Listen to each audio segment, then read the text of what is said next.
Assalamu Recording in progress. warahmatullahi wabarakatuh. Alhamdulillah. Nahmaduhu wa nasta'inuhu wa nastaghfiruh. Wa na'udhu billahi min shururi anfusina wa min sayyiati a'malina. Man yahdihillahu fala mudilla lah. Wa man yudlil fala hadiya lah. Ashhadu an la ilaha illallah wahdahu la sharika lah. Wa ashhadu anna Muhammadan abduhu wa rasuluh. Allahumma salli wa sallim ala Muhammad wa ala alihi wa sahbihi ajma'in. Ya ayyuhalladzina amanu taqullaha haqqa tuqatih wa la tamutunna illa wa antum muslimun.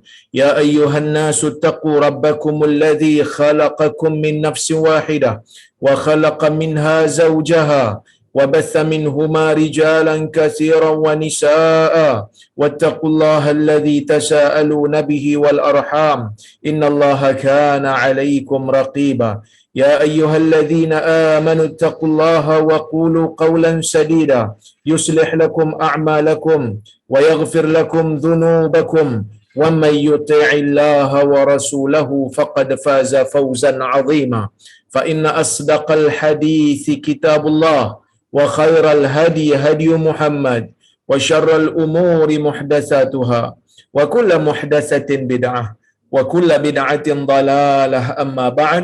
Muslimin dan muslimat yang dirahmati oleh Allah Subhanahu wa taala sekalian. Alhamdulillah, kita bersyukur kepada Allah Subhanahu wa taala dengan limpah rahmatnya, dengan kasih sayang Allah, kita dapat berada di dalam bulan Ramadan melaksanakan salah satu daripada ibadat yang menjadi rukun Islam, yang mana Allah Subhanahu wa taala menjanjikan pelbagai keistimewaan yang ada di dalam bulan ini. Salah satunya ialah pensyariatan puasa, yang mana puasa merupakan ibadah yang tidak ada ibadah dalam agama lain yang seumpama dengannya. Jadi bila kita berpuasa ini, kita kena rasa bahawasanya ibadat ini adalah ibadat yang istimewa. Maka kita laksanakan dengan sebaik mungkin. Puasa ini bukan hanya sekadar menahan lapar dan dahaga semata-mata, tetapi puasa ini selain daripada kita menahan lapar, selain daripada kita menahan dahaga, kita juga disuruh untuk menjauhkan daripada perkara-perkara yang boleh menyebabkan ibadat puasa kita ini dirosakkan, seperti mana mengumpat, seperti mana memaki hamun, seperti mana berdebat dalam perkara yang tidak ada faedah, bergaduh dan sebagainya. Oleh kerana itu tuan-tuan, kita duduk dalam majlis ilmu pada petang ini, mudah-mudahan dikira sebagai salah satu daripada ibadah, daripada perkara-perkara yang dapat menjaga keistimewaan puasa itu supaya tidak dirosakkan. Tuan-tuan dan puan-puan rahmati Allah sekalian, kita nak masuk kepada bab yang baru hari ini. Kita berbicara tentang buku Nihayatul Alam, pengakhiran bagi alam. Pada minggu lepas ataupun 2 minggu lepas, sebahagian daripada admin Nur Islam Academy ada mesej saya, dia kata minta maaf sangat-sangat, dia kata orang tak ramai. Dia kata orang tak ramai yang join dalam Zoom ini disebabkan oleh kerana ada grup-grup dah tendang keluar. Kerana kononnya kita membawa ilmu Wahabi kononnya lah. Tapi saya pun tak tahu Wahabi ni apa dia sebenarnya. Tapi saya sebutkan kepada penganjur kuliah ilmu ni, kita kena ambil semangat seperti mana yang ditunjukkan oleh Nabi sallallahu alaihi wasallam. Maksudnya Nabi sallallahu alaihi wasallam pada peringkat awal Islam, sebelum daripada berhijrah, sebelum daripada Islam ini berjaya membina negara, agama Islam ni waktu Nabi sallallahu alaihi wasallam berceramah ataupun berdakwah, bukannya ramai pun yang ikut Nabi ni, kan? Tak ramai pun yang mengikut Nabi sallallahu alaihi wasallam. Tapi disebabkan oleh kerana kesabaran Nabi, ketekunan Nabi sallallahu alaihi wasallam, maka Islam itu akhirnya menjadi dominan. Jadi itulah semangat yang kita kena ambil. Jadi sebab itu kepada penganjur, jangan susah hati, jangan sedih, jangan muram. Tak ramai pun tak apa. Saya masuk kelas ni kalau kata ada 5 orang pun, 5 orang kita jalan tak ada masalah. Kerana yang penting ada orang nak dengar. Berapa orang pun tak apa. Itu saya punya prinsip. So jangan susah hati, jangan sedih. Sebab saya faham kadang-kadang ada juga ya, yang tertekan, yang stres sebab ada sebahagian penceramah yang nakkan ceramah dia tu ramai orang. Tapi itu bukan saya lah. Saya insya-Allah saya tak fikir yang tu semua. Selagi mana ada orang nak dengar, kita jalan insya-Allah. Ya, setakat ni itulah yang saya pegang. Setakat ni itulah yang saya jadikan sebagai panduan. Sebab dulu saya ingat lagi waktu guru saya, salah seorang daripada guru yang saya sayang lah dekat Jordan tu, nama dia Syekh Abdul Malik As-Sa'di. Dia ni bekas mufti kerajaan negeri Iraq di zaman Saddam. Kan? Jadi bila Saddam itu dijatuhkan, dia pun pergilah ke Jordan. Sebelum Saddam jatuh, dia dah pindah ke Jordan. Dia mengajar di universiti kami. Jadi masa dia mengajar tu, kami rasa mula-mula tu ramai lah kan. Mula-mula tu ramai orang. Tapi lama kelamaan jadi tak ramai. Tinggal seorang hilang, minggu depan lagi seorang hilang, minggu depan kita talaqi fiqh Syafi'i dengan dia. Jadi bila tak ramai tu kami rasa macam serba salah nak jemput dia. Dia datang daripada jauh, rumah dia agak sedikit jauh lah naik kereta. Datang ke rumah persatuan, ya. Jadi bila datang ke rumah persatuan tu tengok tak ramai. Kadang-kadang ada 7 orang, kadang-kadang ada 8 orang, tak sampai 10 orang pun. Jadi kami sebut dekat Syekh, kami kata, ya Syekh, tak apalah lepas ni biar kami pergi rumah Syekh lah. Kan? Segan kami nak jemput Syekh ke rumah persatuan kami ni sebab tak ramai dah pelajar. Kan? Tak ramai dah pelajar datang, kita segan. Dia kata apa? Dia kata Nabi SAW di peringkat awal berdakwah di Mina tak ada siapa pun dengar, dia kata. Tapi Nabi meneruskan sehingga adalah sedikit daripada kalangan orang Ansar yang mendengar. Lebih kurang dalam 6 orang yang dengar ceramah Nabi SAW. Dan akhirnya 6 orang ni bawa balik apa yang disampaikan oleh Nabi SAW dari surat dakwah itu, isi kandungan dakwah. Kemudian dia bawa balik, maka orang-orang Ansar ramai masuk Islam dan akhirnya Madinah yang bermula daripada tak sampai 10 orang tu akhirnya membina satu tamadun yang pernah agung di Baghdad, satu tamadun di Syam, satu tamadun di Andalus. Jadi sebab itu kita jangan duk fikir sangat, kan? Saya tahu mereka ni pun bukan fikir sangat pasal bilangan. Kalau fikir pasal bilangan lama dah lepas stop kan. Nuri Islam Academy ni, tapi dia orang terisau saya. Saya tak ada masalah. Kita jalan insya-Allah. Berapa orang pun kita jalan. Sebab tu saya bagi semangat kepada yang menganjurkan majlis-majlis ilmu ni, walaupun tak ramai, tak jadi masalah. No big deal. Kerana ramai atau sikit, pahala yang menganjur itu insya-Allah tidak akan berkurang. Kerana Allah Azza wa Jal melihat kepada kadar keikhlasan. Sesuatu yang di luar daripada kawalan kita, sesuatu yang keluar daripada, yang berada di luar daripada kawalan kita, kita tak boleh paksa orang datang. Kita tak boleh paksa orang tu nak dengar ke tidak. Kita tak boleh paksa orang tu nak suka kita ke tidak. Cuma kita boleh anjur. Nak dengar, tak nak dengar, terpulang. Kan? Tapi alhamdulillah masih ada yang dengar. Jadi sebab itu kita jangan susah hati. Kadang-kadang ada orang banding. Dia kata, tengok, ustaz ni punya ceramah tak ramai macam ustaz lain punya ceramah. Memanglah. Kan kalau kita duk bincang berkenaan dengan ilmu yang tak ada lawak, yang tak ada humor, yang bukan jenis gelak ke majlis ilmu, kita dapat mutiara-mutiara ilmu. Kita dapat sesuatu yang boleh kita jadikan sebagai panduan hidup. Apa yang Allah Ta'ala kata, apa yang Rasul kata, itu yang paling penting sekali. Jangan bila hadir majlis agama, kita duk bergelak ketawa, kita duk seronok, kita duk berhibur, balik daripada majlis ilmu bila orang tanya, apa yang kau dapat dari sudut ilmu untuk dibawa balik untuk jadi panduan? Entah. Yang diingat tadi lawak ustaz. Yang diingat tadi lawak penceramah. Ini malanglah tuan-tuan. Ya, ini merupakan satu perkara yang malang. Jadi sebab itu jangan susah hati. Insya-Allah kita jalan terus, ya, kita jalan terus, kita tak pedulilah orang nak kata kat apa kita, orang nak kata kita apa pun. Baik, kita sambung bab yang ke-16. Kasratul harj, ya. Banyak berlakunya pembunuhan, yakni al-qatl. Kata Syekh Muhammad Al-Arifi, pengarang kepada kitab Nihayatul Alam, ini dia kata, min alamati sa'ati allati dzakaraha Rasulullah sallallahu alaihi wasallam kasratul qatl. Dia kata di antara tanda-tanda kiamat yang disebutkan oleh Nabi sallallahu alaihi wasallam ialah banyaknya berlaku pembunuhan. Banyak berlaku pembunuhan di akhir zaman merupakan tanda tentang akan berlakunya kiamat. Dekat nak berlaku kiamat. Sebab apa banyak berlaku pembunuhan?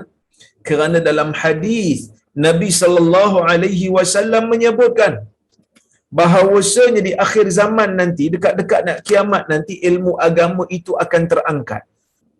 Saya bacakan kepada tuan-tuan hadis pada kuliah yang lepas, iaitu Nabi SAW kata, innallaha la yaqbidul ilma intiza'an yantazi'uhu minal ibad, walakin yaqbiduhu biqabdil ulama hatta idza lam yubqi aliman ittakhadha an-nasu ru'usan juhala fasu'ilu fa'aftau bighairi ilm fadhallu wa adallu, atau kama qala. Dalam hadis Nabi sallallahu alaihi wasallam menyebutkan, sesungguhnya Allah tidak mencabut ilmu itu dengan merentap ilmu itu direct daripada dada manusia, tetapi Allah mencabut ilmu itu dengan mematikan ulama, sehingga apabila Allah tidak meninggalkan lagi mana-mana orang alim di dalam dunia ini,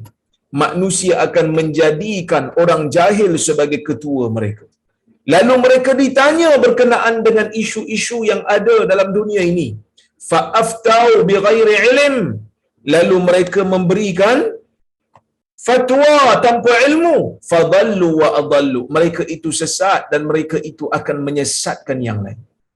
Ilmu agama di akhir zaman akan terangkat. Dan bila ilmu akan terangkat, yang jahil akan menjadi pemimpin, yang jahil akan dijadikan panduan, yang jahil akan dijadikan rujukan, yang jahil akan dijadikan penguasa yang berkuasa. Oleh kerana itulah akan banyak berlaku pembunuhan. Sebab manusia tidak ada lagi ilmu yang boleh menyekat mereka daripada melakukan maksiat kepada Allah. Ilmu yang boleh halang orang untuk buat maksiat ni ilmu agama.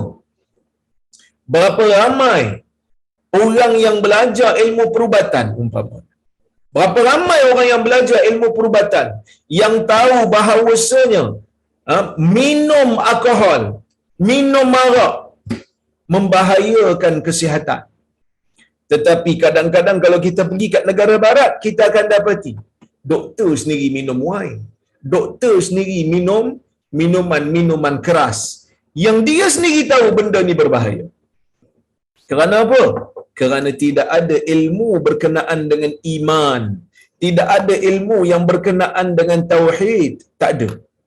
Maka sebab itu agama Islam mengajar umat dia bukan hanya sekadar percaya Allah Ta'ala itu wujud, tetapi juga percaya tentang konsep dosa dan pahala, percaya juga tentang konsep reward and punishment, reward yang berbentuk syurga, balasan baik, dan juga punishment, iaitulah balasan bagi mereka yang melakukan kejahatan. Tuan-tuan dan puan-puan dirahmati Allah sekalian, al-haraj bermaksud banyak berlaku pembunuhan. Orang dah tak takut nak membunuh. Walaupun mereka tahu membunuh tu adalah sesuatu perkara yang dilarang oleh setiap manusia, setiap tamadun membunuh tak boleh. Apa pun agama manusia tidak dibenarkan untuk membunuh. Tak boleh. Kasratul qatl, bunuh tanpa sebab. Hatta inna rajul hatta inna rajul yaqtulu rajula la yadri lima qatalahu walal maqtul lima qutil. Sehingga kan walal maqtul lima qutil, sehingga kan seorang lelaki yang membunuh lelaki yang lain, dia pun tak tahu kenapa dia membunuh lelaki tersebut. Walal maqtul lima qutil, dan dia pun dan orang yang dibunuh pun tak tahu dia dibunuh sebab apa. Ini akan berlaku di akhir zaman nanti. Pembunuhan berlaku begitu berleluasa. Ramai manusia akan dibunuh sampai orang tak tahu pasal apa aku bunuh dia. Sampai yang dibunuh pun tak tahu aku ni dibunuh sebab apa. Asy-Syaikh Al-Arifi membawakan satu riwayat. Dia kata apa? An Abi Hurairah radhiyallahu anhu anna Rasulullah sallallahu alaihi wasallam qala والذي نفسي بيده لا تذهب الدنيا حتى يأتي يوم لا يدري القاتل فيما قتل ولا المقتول فيما قتل فقيل كيف يكون ذلك قال الهرج القاتل والمقتول في النار. Hadis riwayat Imam Muslim. Yang bermaksud daripada Abu Hurairah radhiyallahu anhu, sesungguhnya Rasulullah sallallahu alaihi wasallam bersabda, "Wallazi nafsi biyadihi," demi Tuhan yang diriku berada di tangannya, demi Tuhan yang diriku berada di dalam genggamannya. Di tangan Tuhan ni jangan duk bayanglah, tak samalah dengan tangan kita. Yang ni kita kena percaya yang tu. Cuma Nabi sallallahu alaihi wasallam menggunakan lafaz sumpah, demi Tuhan yang diriku berada di tangannya. La tadhhabud dunya, dunia ini tidak akan beredar, dunia ini tidak akan pergi, dunia ini tak akan berakhir, hatta ya'tiya yaumun, sehingga datangnya satu hari, la yadril qatil fima qatal, yang mana hari itu bila ada pembunuh yang membunuh orang lain, dia tak tahu dia bunuh orang tu sebab apa. Walal maqtul fima qutil, dan pada hari itu kalau ada orang yang dibunuh, orang yang dibunuh pun tak tahu dia dibunuh sebab apa. Nabi sallallahu alaihi wasallam bersumpah dengan nama Allah. Maksudnya apa? Maksudnya benda ni pasti akan berlaku. Maksudnya Nabi sallallahu alaihi wasallam khabarkan kepada kita ni bukan satu khabar yang khayal. Ini bukan cerita dongeng, ini cerita betul. Ini bukan cubaan, ini betul-betul. Iaitu orang yang membunuh pun tak tahu pasal apa aku bunuh dia. Orang yang dibunuh pun tak tahu aku kena bunuh pasal apa. Sebab mana-mana negara pun kalau menyiasat, kita kata mana-mana polis dalam dunia ni kan, mana-mana kes pembunuhan yang disiasat oleh mana-mana negara, mana-mana ejen penyiasat, pertamanya dia akan cari motif, lepas tu dia akan cari weapon. Motif, weapon, itu benda utama yang dia akan cari dulu. Motif ni apa dia? Apa tujuan orang ni membunuh?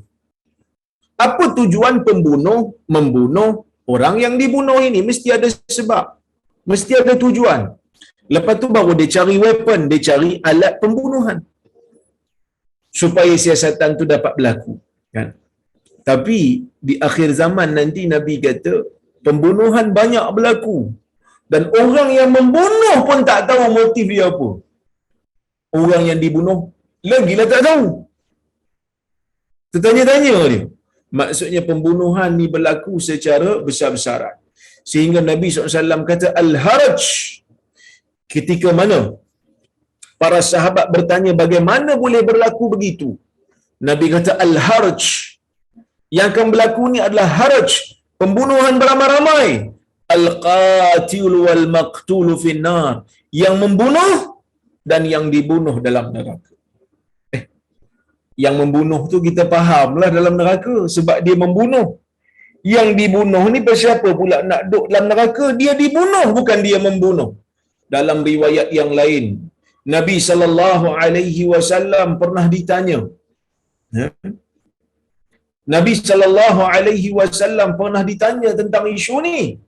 Macam mana orang yang dibunuh berada dalam neraka, sehingga para sahabat kata, "Ya Rasulullah, hadzal qatil wa ma balul maqtul." Ya Rasulullah, ini yang membunuh. Kenapa pula yang dibunuh berada dalam neraka? Maka Nabi sallallahu alaihi wasallam menjawab. Kata Nabi sallallahu alaihi wasallam, "Innahu kana harisan ala qatli akhi," atau kama qala, yang dibunuh itu pun akan dimasukkan oleh Allah ke dalam neraka disebabkan kerana dia bersungguh nak membunuh saudaranya. Kalau tidak kerana dia dibunuh, kalau tidak kerana dia mati dulu, dia juga telah membunuh. Maka Allah Azza wa Jal menghitung amalan dia berdasarkan dengan usaha dia walaupun dia tak berjaya. Maksudnya, para ulama menyebutkan al-israr, al-azam, as-samim, maksudnya azam yang telah terbuku kuat di dalam jiwa, yang kita tak sempat buat kerana ada halangan luar. Kalau tak ada halangan tu kita buat dah, ganjarannya telah kita terima walaupun kita tak jadi buat. Nah, macam ni. Al-qatil wal maqtul finnar, yang membunuh dalam neraka. Pasal apa dia dalam neraka? Sebab dia bunuh orang. Itu kita faham. Wal maqtul finnar, yang dibunuh pun dalam neraka. Pasal apa? Sebab usaha dia tadi. Dia berusaha dah, cuma dia tak dapat. Dia tak dapat buat. Pasal apa dia tak dapat buat? Sebab dia dibunuh dulu. Hadis ni riwayat Muslim. Baik. Waqad bada al-haraj bimaqtali Uthman radhiyallahu anhu. Pembunuhan ini, peperangan sesama orang Islam ini telah pun berlaku semenjak daripada pembunuhan Uthman. Wasaratil hurub taksur duna asbabin muqni'ah, dan peperangan berlaku, banyak berlaku walaupun tanpa sebab-sebab yang memuaskan. Wa dhahaba dhahiyatuha al-uluf minan nas.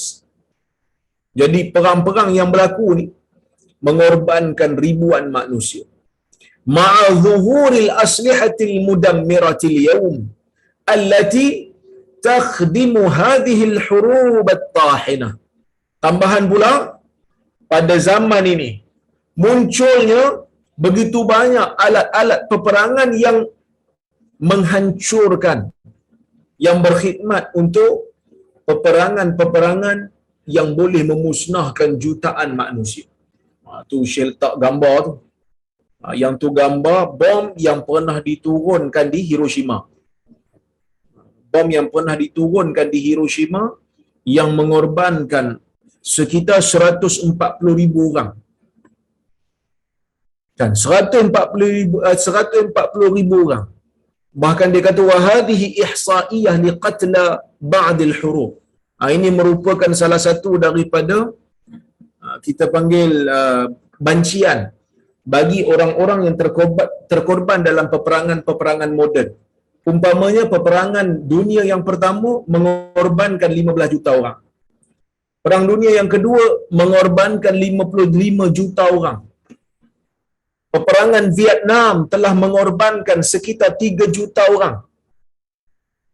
Peperangan dalaman Rusia mengorbankan 10 juta orang. Peperangan saudara di Spain mengorbankan 12 juta orang. Peperangan Iraq dan Iran mengorbankan 1 juta orang. Dan peperangan Iraq yang baru berlaku mengorbankan lebih daripada 1 juta orang. Walaupun sebenarnya peperangan ni tuan-tuan, dia tak adalah 100% sama macam disebutkan oleh hadis, pembunuh tak tahu pasal apa dia membunuh. Sebab dalam hadis kata pembunuh tak tahu motif dia membunuh, tapi sebab dia suka bunuh maka dia bunuh. Dalam peperangan-peperangan yang saya sebutkan tadi ni, ada 7 peperangan yang disebutkan oleh Syekh. Sebenarnya yang membunuh pada dalam peperangan ini masih tahu kenapa dia membunuh. Cuma nak bagi tahu akan muncul nanti satu keadaan di mana orang yang membunuh pun tak tahu pasal apa dia membunuh. Okey? Jadi ini akan berlaku di akhir zaman nanti. Yang kita kena bersedia. Yang kita kena bersedia. Walaupun tak muncul lagi lah peperangan yang Nabi sebut ni. Tapi kalau kita tengok peperangan demi peperangan yang ada ni, tak mustahil lah. Bukan kita beriman. Tapi mungkin bukan satu benda yang mengejutkan. Kita beriman dengan apa yang Nabi sebut. Kerana Nabi SAW la yantiqu 'anil hawa wa ma yantiqu 'anil hawa. Nabi SAW ni tidak menyebut sesuatu berdasarkan kepada hawa nafsu dia. Tetapi apa yang Nabi SAW sebut itu sebiji Nabi kopi daripada wahyu Allah. Cuma ada kalanya wahyu Nabi ni, wahyu yang disampaikan kepada Nabi ni mengejutkan, menjadikan kita terkejut. Tapi ada kalanya wahyu yang Nabi SAW sampaikan ni benda yang kita dah jangka dah.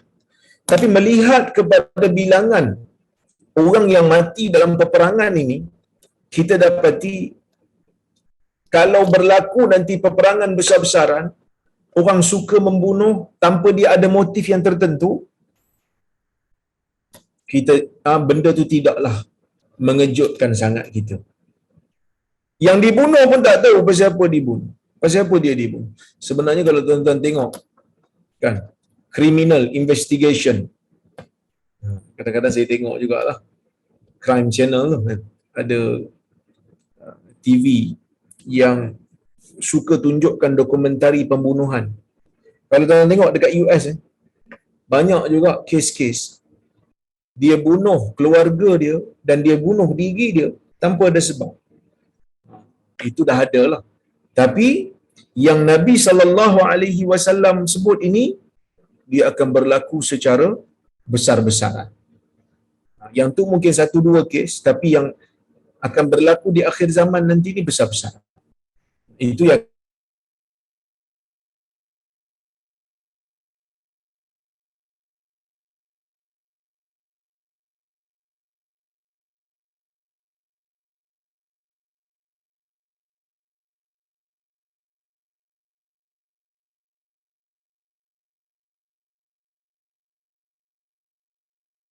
iaitu amanah diberikan kepada manusia yang tidak takut. Amanah diberikan kepada orang yang tak takut untuk melaksanakan amanah tu walaupun dia ni tak ada kekuatan. Dia jenis khianat. Ya. Ini benda yang Nabi SAW sebut.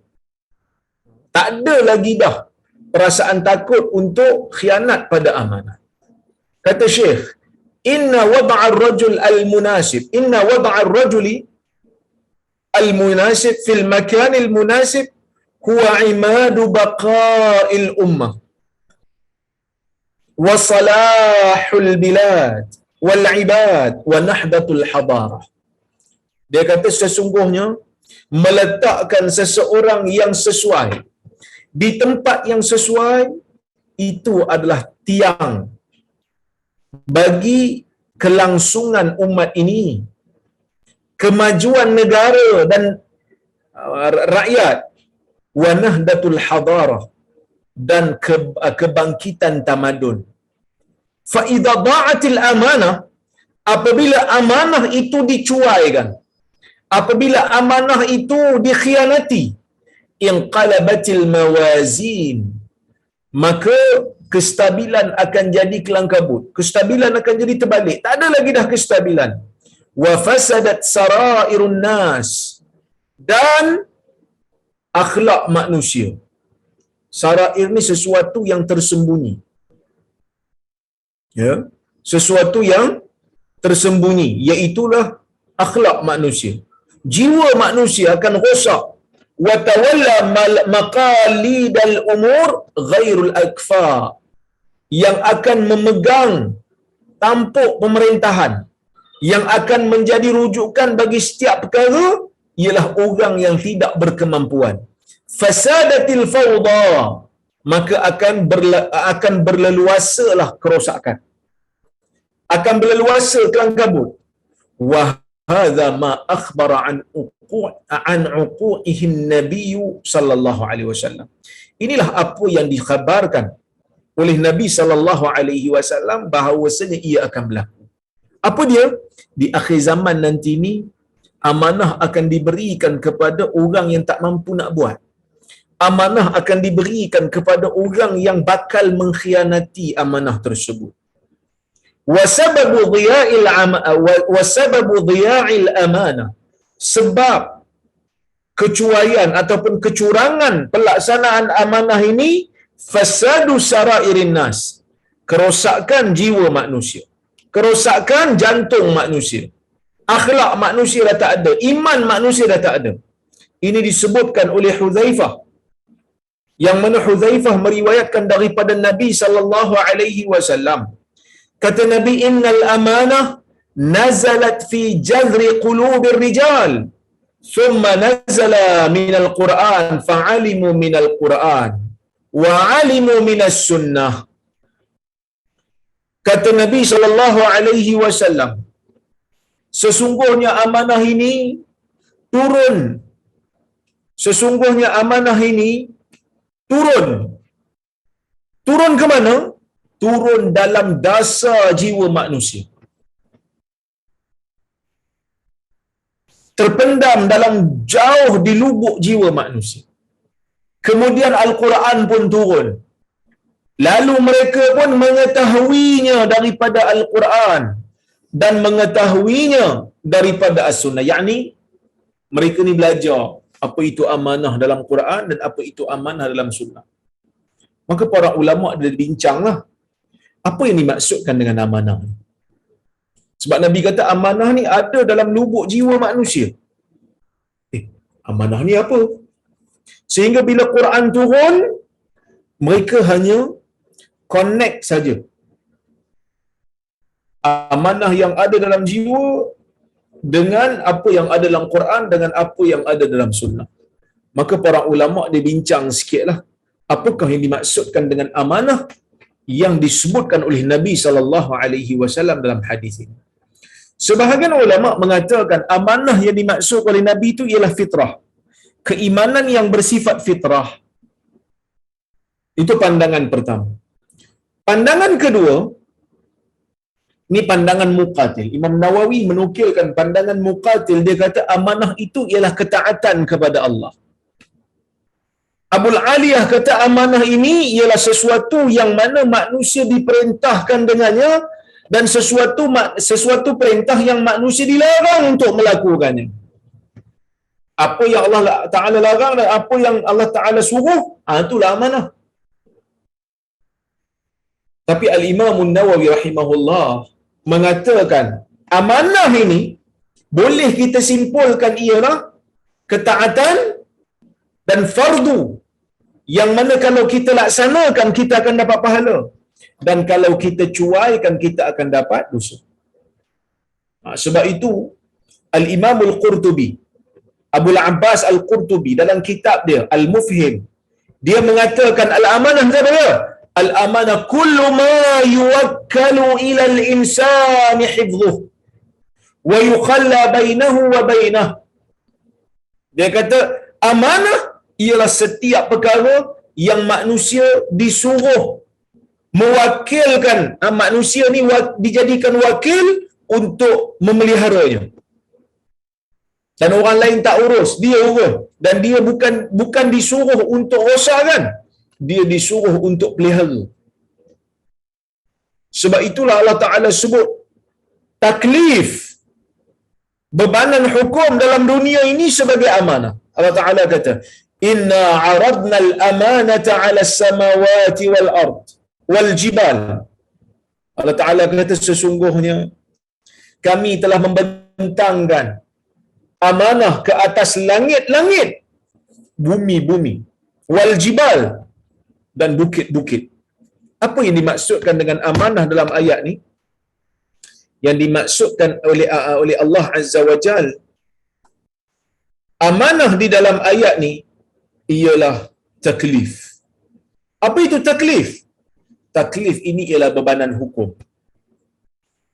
Sebab itu bila Allah Ta'ala tawarkan kepada mereka fa'abaina ayyahmilnaha wa ashfaqna minha, mereka tak mau menerima amanah ini, mereka tak sanggup nak terima. Wa hamalahal insan sanggup. Innahu kana zaluman jahula, kerana insan ini suka menzalimi dirinya dan insan ini jahil. Jadi amanah ini adalah sesuatu bebanan yang Allah Ta'ala beri, hukum hakam yang Allah Ta'ala beri. Maka termasuklah salat, puasa, zakat, dan termasuk juga setiap amanah jawatan yang diberikan oleh Allah kepada kita. Amanah tu kan, tapi kadang-kadang kita tak rasa benda tu sebagai amanah. Gaji ambil tapi kerja tak buat, gaji ambil tapi kerja tak tekun, suka-suka hati je nak buat kerja ataupun tak nak buat, suka-suka hati je nak tangguh ataupun tidak. Ini pengkhianatan kepada amanah. Sedangkan kalau gaji masuk lewat sehari pun dah tanya dah, kenapa orang lain masuk, kenapa saya tak masuk? Baik. Kemudian kata Huzaifah, summa haddatsana an raf'il amanah. Kemudian Nabi SAW menceritakan kepada kami tentang terangkatnya amanah. Faqala, Nabi SAW menyebutkan, yanamu rajul an-naumah fatuqbadul amanatu min qalbih fayadhillu atharuha misla al-waqt thumma yanamu an-naumah fatuqbadul amanatu min qalbih fayadhillu atharuha misla al-majl kajamrin dahrajtahu ala rijlik fanafita fatarahu muntabira walaysa fihi shay thumma akhadha hasa fadahrajahu ala rijlih fayusbihu an-nasu yatabaya'una la yakadu ahadun yu'addi al-amanah hatta yuqal inna fi bani fulan rajulan amina hatta yuqalu lirrajul ma ajladahu wa ma adrafah wa ma a'qalah wa ma fi qalbihi mithqalu habbatin min khardal min iman. Nabi SAW menjelaskan dalam hadis ni, Nabi kata amanah itu akan diangkat, akan dicabut, akan direntap. Macam mana caranya? Nabi kata seseorang itu tidur sekali, lalu direntap amanah tu dari dalam jiwanya, kemudian tertinggallah bekahnya seperti satu tumpuk yang berwarna hitam. Kemudian dia tidur lagi, lalu dia rentap amanah tu dari dalam jiwa dia, maka tinggallah bekah tu mengelembung.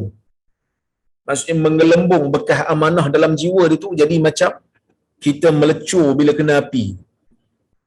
Bila melecur, bila kena api tu dia kembung, ada air dalamnya. Kan? Seperti bara api yang kau, kita kata apa, golekkan di atas kaki, lalu dia mengelembung lah. Kan?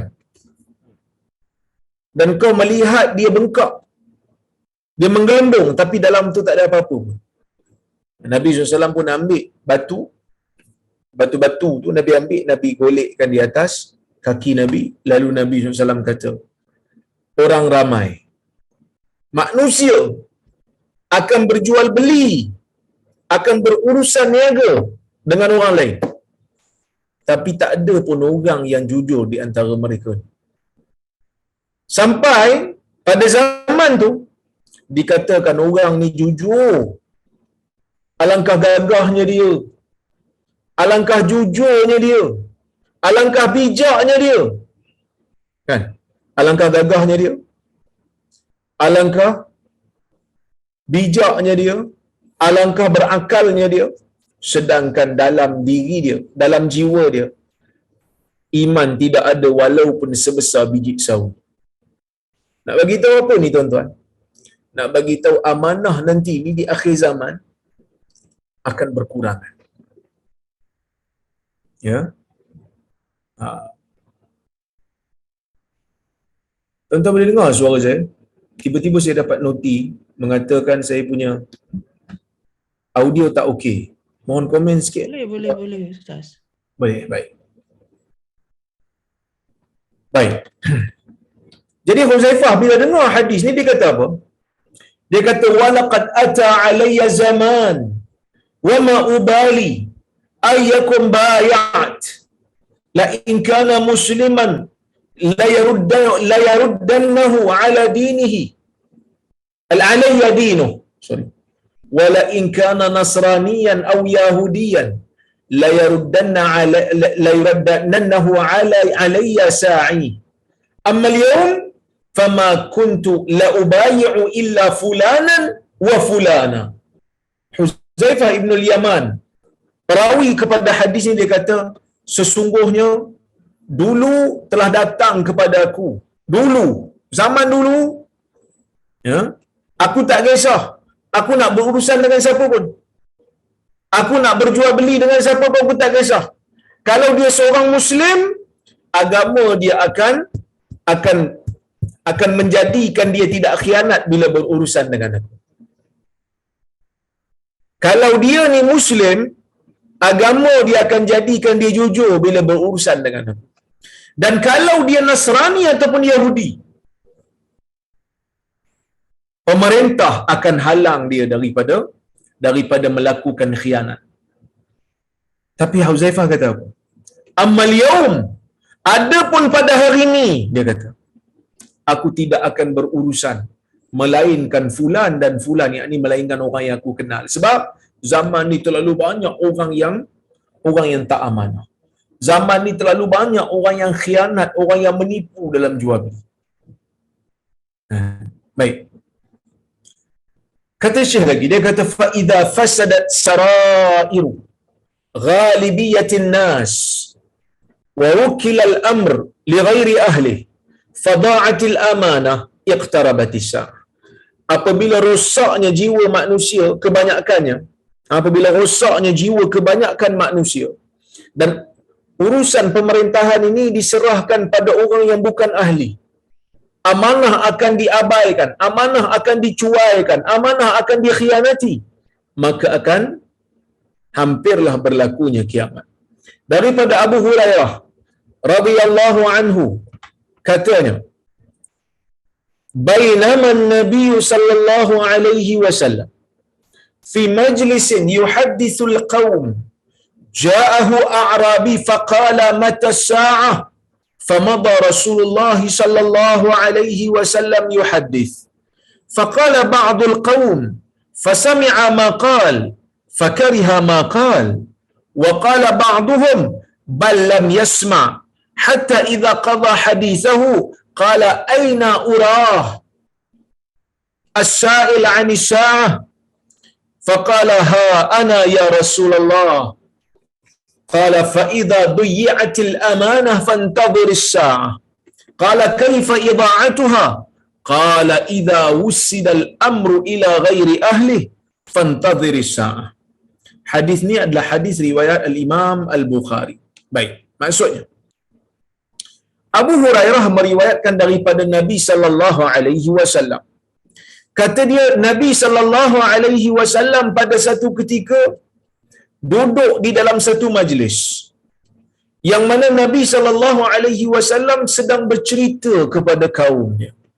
Nabi sedang berucap dengan kaum dia. Nabi tengah membicarakan sesuatu dengan kaum dia.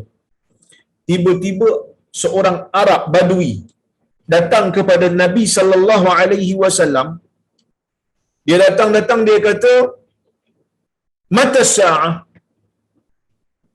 bila kiamat? Famada Rasulullah SAW yuhaddis. Nabi SAW meneruskan perbicaraan dia dengan kaum. Dia tanya, orang Arab ni, Badui, datang majlis Nabi, tanya soalan. Bila kiamat? Nabi tak jawab lah. Nabi meneruskan. Nabi bicara terus, sambung bicara dengan orang yang berada dengan Nabi SAW pada ketika itu, sehingga para sahabat tertanya-tanya dengan tindakan Nabi itu. Sehingga sebahagian daripada orang yang berada dalam majlis itu kata, sami'a maqal fakariha maqal. Nabi dengar soalan Badui ni tadi ni, tapi Nabi tak suka dengan apa yang dia sebut. Sebab tu Nabi tak jawab. Nabi dengar soalan dia tu bila kiamat, tapi Nabi tak jawab. Sebab apa Nabi tak jawab? Nabi tak suka cara dia bertanya macam tu, ganggu. Itu sebahagian orang punya anggapan. Wa qala ba'dhum bal lam yasma'. Yang sebahagian kata dak, bukan Nabi tak suka, Nabi tak dengar soalan dia tu sebab Nabi tengah bercakap. Hatta idza qada hadithahu, sehingga apabila Nabi SAW tamat bicaranya dengan kaum dia, faqala aina urahu sa'il 'ani sa'ah. Lepas Nabi selesai berbicara dengan kaum dia, Nabi terus tanya kepada para sahabat. Nabi kata apa? Nabi kata, mana orang tadi yang tanya pasal kiamat tadi ni? Mana tadi yang aku nampak tanya pasal kiamat tadi ni? Dia pun kata, ha ana ya Rasulullah. Aku di sini wahai Rasulullah. Maka Nabi kata apa? Idza duyyat fa idza duyyatil amanah fantadhirisa. Maka apabila amanah itu telah dikhianati, maka apabila amanah itu telah dicuaikan, maka tunggulah kiamat. Sehingga sahabat yang tanya ni, Badui ni tanya, dia kata kaifa ida'atuha, bagaimana amanah itu boleh dicuaikan? Dicuaikan macam mana?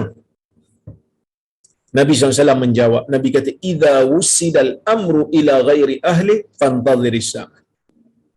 Apabila satu-satu perkara itu diserahkan kepada orang yang bukan ahlinya, maka tunggulah saat kehancuran. Baik.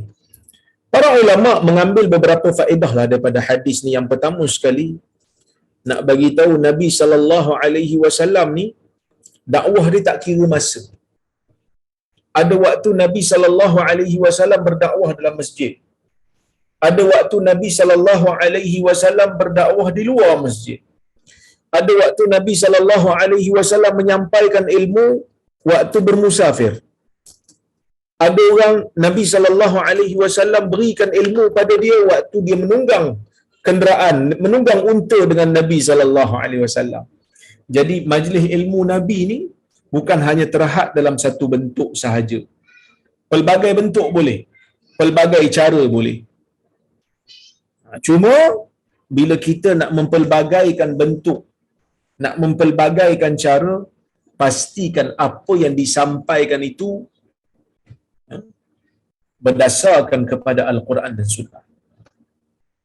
Sebab kadang-kadang kita pun, orang kata apa, ada juga nampak di zaman-zaman ni, dia nak ikut situasi semasa lah, dakwah semasa. Tapi sampai dakwah itu jadi mail, dakwah itu tak diisi lagi dah, penuh dengan nyanyian, penuh dengan ketawa, itu tak maulah. Mempelbagaikan bentuk dakwah ini boleh, tapi pastikan isi kandungan dakwah itu still ada. Macam mana cara nak sampaikan? Silakan. Itu yang sepatutnya berlaku lah. Baik. Hadis ni juga nak bagi tahu, seseorang yang sedang berceramah boleh untuk mengabaikan soalan di tengah-tengah ceramah kalau ada keperluan untuk meneruskan dan menangguhkan soalan itu untuk dijawab. Sebab apa? Sebab orang yang bertanya tu mungkin orang yang boleh tunggu kejap. Dan waktu kita bercakap tu pun benda yang kita nak sampaikan tu benda penting. Maka sebab tu Nabi SAW dia tak jawab tu. Berkemungkinan Nabi tengah cakap benda yang penting kepada para sahabat. Sehingga bila Nabi selesai baru Nabi bagi tahu kat dia.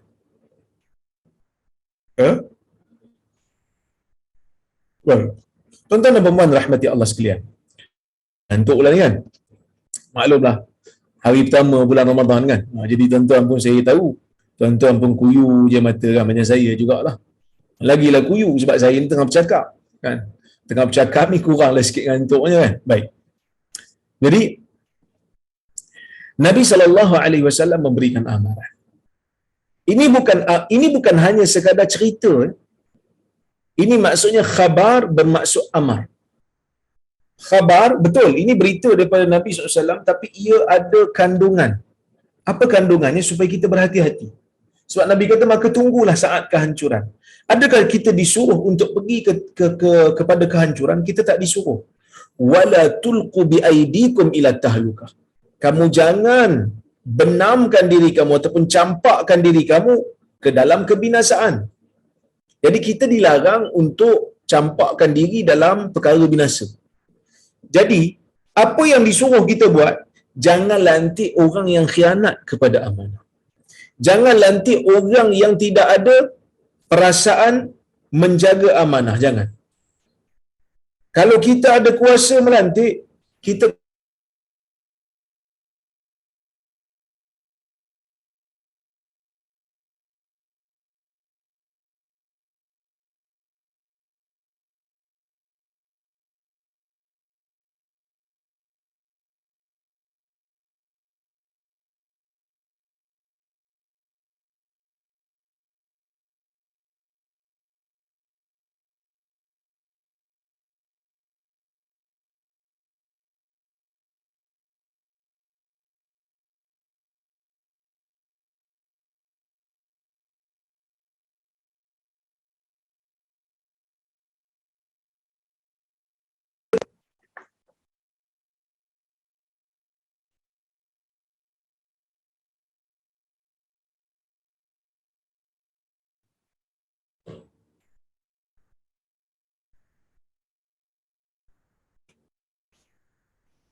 tuan-tuan boleh dengar ke?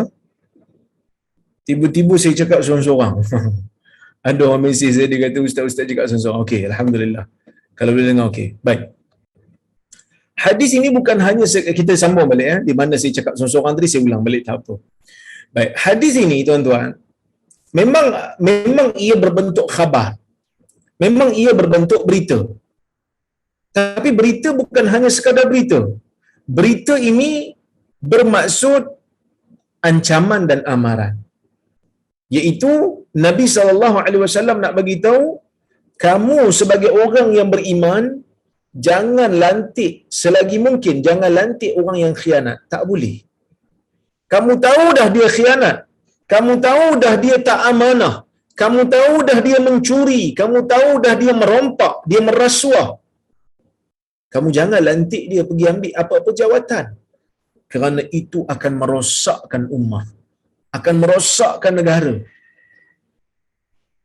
Jadi bila kita nak melantik, terutamanya orang yang memimpin kita, memegang jawatan, katalah kita interview mana-mana pegawai ke apa ke, kita tahu dah dia ni memang jenis khianat, jangan bagi.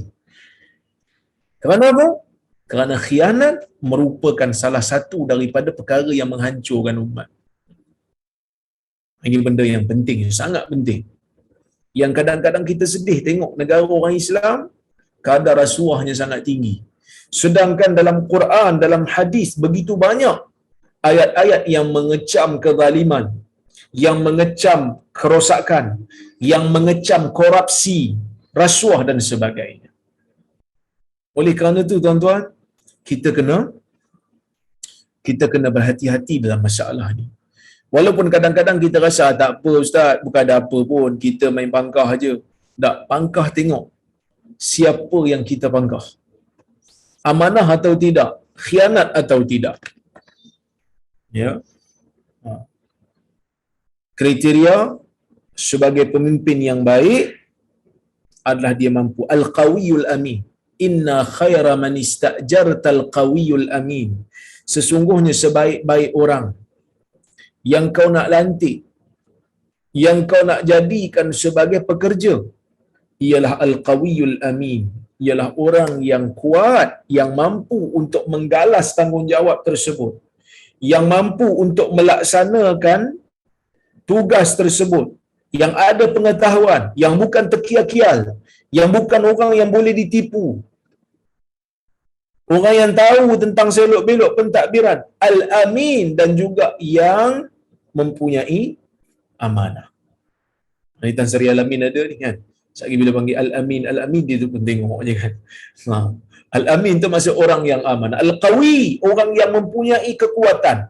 Kekuatannya ada dua. Yang pertama, kekuatan dari sudut kemahiran dan kemampuan. Dia tahu macam mana nak mengurus. Kadang-kadang ada orang dia tak mampu mengurus. Dia tahu tentang sesuatu ilmu agama dok pandai, ceramah dok pandai, tapi bila orang suruh dia mentadbir, dia reput. Dia tak boleh. Jadi jangan bagilah, sebab dia tak boleh mentadbir. Dia tak ada idea, dia tak ada kekuatan, dia tak ada kemahiran. Yang ni tuan-tuan, kemahiran memerintah apa semua ni di antara yang pandai lah, ahli politik yang pandai Muawiyah bin Abi Sufyan, sebab dia lahir dalam keluarga kepimpinan iaitu Abu Sufyan. Sebelum daripada Islam, Abu Sufyan pemimpin, keluarga ahli politik. Bijak dia dalam mentadbir. Ya, baik. Dan kekuatan tu juga yang ada sokongan. Sebab itu Nabi SAW sebut al-a'immatu min Quraisy, pemimpin mesti daripada kalangan Quraisy. Kalau macam konteks negara ni mesti Melayu lah, Muslim kan. Sebab negara ni majoriti Muslim, jadi nak jadi majoriti Melayu, maka nak jadi Perdana Menteri mesti Melayu. Raja-raja pun Melayu. Raja-raja pun Melayu. Jadi sebab itu tuan-tuan dan puan-puan rahmati Allah sekalian, benda ni Nabi SAW sebut. Jangan lantik orang yang suka mengkhianati. Yang kedua, al-amin, orang yang amanah. Amanah tu apa? Dia tak curi, dia tak rasuah, dia tak menipu rakyatnya. Jadi kita kena select betul-betul lah, supaya pemilihan itu pemilihan yang dapat membangunkan umat. Jadi sebab itu Syekh dia urai, dia kata apa?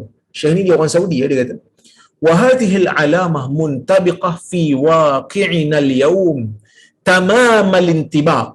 Dia kata petanda ini muntabiqah, petanda ini selaras dengan apa yang berlaku pada hari ini, tamam al-intibaq, betul-betul dia selaras, betul-betul dah berlaku dah, seperti mana yang Nabi SAW sebut. Maka sebab dia kata apa? Fatara katsiran minal mas'uliyat fil wizarat wal jami'at wal manasib fil mujtama' allati tata'allaq biha masalihun nas la yu'ayyanu fiha al-aqdar al-aslah al-akthar amanatan wa mura'atan li masalihin nas.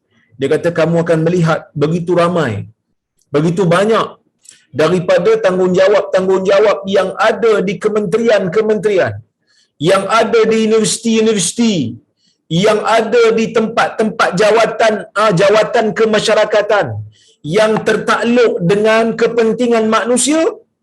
Orang-orang yang berkemampuan dan orang yang paling baik, orang yang paling banyak memegang amanah dan orang yang paling menjaga kemaslahatan manusia tidak dilantik untuk jaga tanggungjawab tu.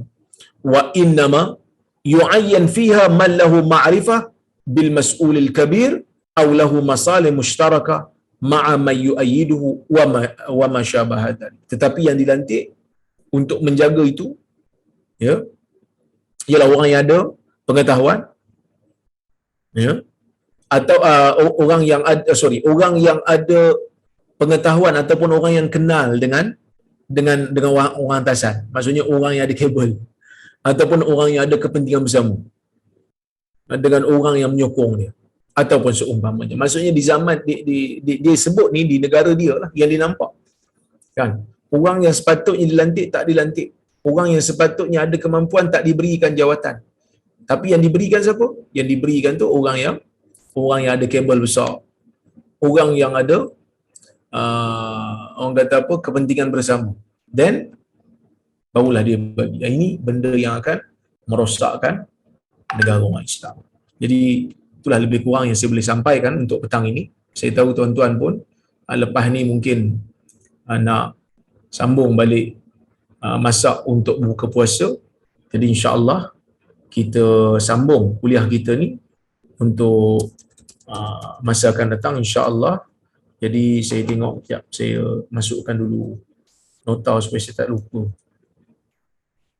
Okey. Jadi saya tengok soalan kalau ada. Kalau tak ada, kita boleh tangguhkan kuliah kita untuk masa akan datang insya-Allah.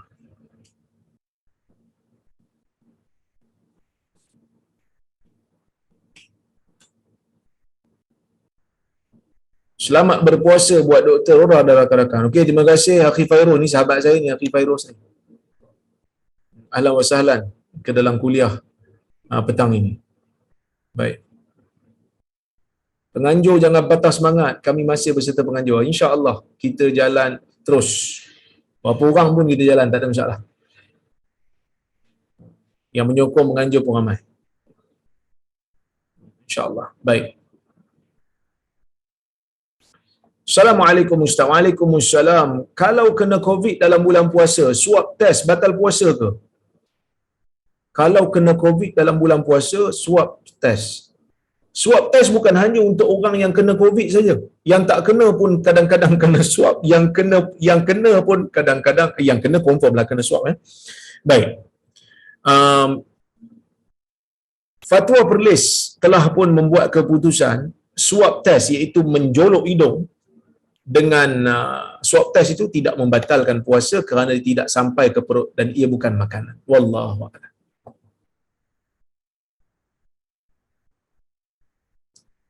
Solat tarawih berjemaah di rumah bersama ahli keluarga dengan solat tarawih berjemaah di masjid, adakah pahala sama?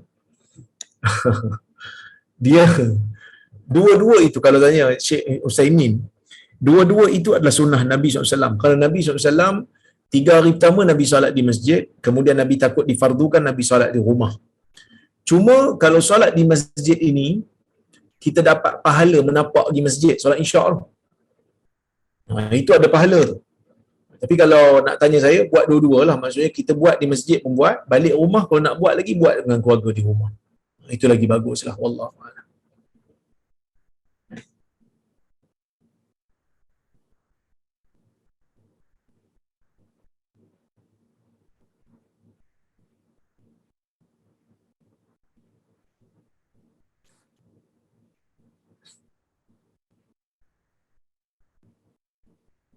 Banyak sangat ni, kalau terlepas saya minta maaf ya. Assalamualaikum warahmatullahi wabarakatuh. Waalaikumsalam. Sekiranya jawatan ketua dalam organisasi dilantik dalam kalangan wanita yang lebih cekap dan amanah, adakah ini bercanggah dengan riwayat al-rijal qawamun 'alan nisa? Baik. Ada satu hadis yang lebih sesuai untuk konteks ini, iaitu Nabi SAW kata, la yufliha qaumun wallau amrahum imra'ah. Hadis ni Bukhari, kalau tak silap saya Bukhari. Hadis sahih. Tidak akan berjaya sesebuah kaum yang melantik perempuan jadi pemimpinnya. Tapi hadis ni ada konteks dia, iaitu pemimpin tertinggi sesebuah negara. Tapi kalau pemimpin organisasi, maka tidak menjadi masalah. Pemimpin organisasi tidak menjadi masalah kerana dia bukan yang tertinggi. Wallahu. Assalamualaikum Ustaz. Waalaikumsalam. Ada kala susah nak pangkah kerana semua tak amanah. Itu betul ya. Jadi orang baik-baik ni kena orang kata apa, kena ke depan lah, masuk dalam politik supaya politik itu dipenuhi dengan orang-orang yang amanah. Jadi fardu kifayah tu ya. Salam Ustaz. Waalaikumsalam. Sebagai ketua mana lebih baik? Orang Islam tapi korup atau bukan Islam tapi tidak korup? Pertamanya, perbandingan tu bagi saya belum ada lagi sampai pada situasi itu, kerana jawapan yang sebenarnya adalah orang Islam yang tak korup tu masih ada. Jadi belum sampai kepada tahap kita kena buat perbandingan Muslim korup dengan orang bukan Islam yang tak korup. Sebab orang bukan Islam pun korup juga. Korup juga. Orang Islam pun korup. Tapi Adakah semua orang Islam korup yang masuk politik? Tidak. Ada lagi yang amanah. Jadi orang jawapannya adalah orang Islam yang tak korup wajib masuk politik supaya ada pilihan bagi rakyat.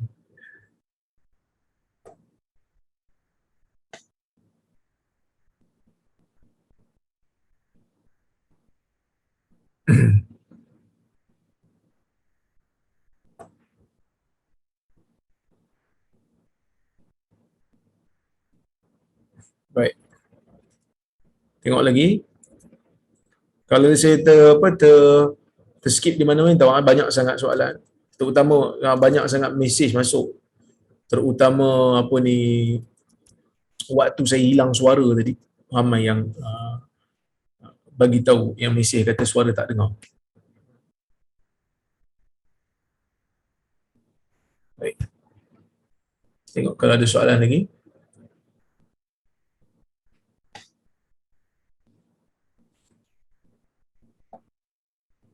Okey, ni ada satu last. Kalau boleh saya jawab yang akhir ni, kaitan dengan puasa. Dia kata, Assalamualaikum warahmatullahi wabarakatuh. Boleh ke ambil booster ketika puasa? Jawapannya boleh. Kerana booster tu dia bukan macam air glukos. Kalau air glukos masuk dalam badan orang puasa itu batal. Kerana dia memberikan tenaga, memberikan makanan. Tapi kalau booster tidak.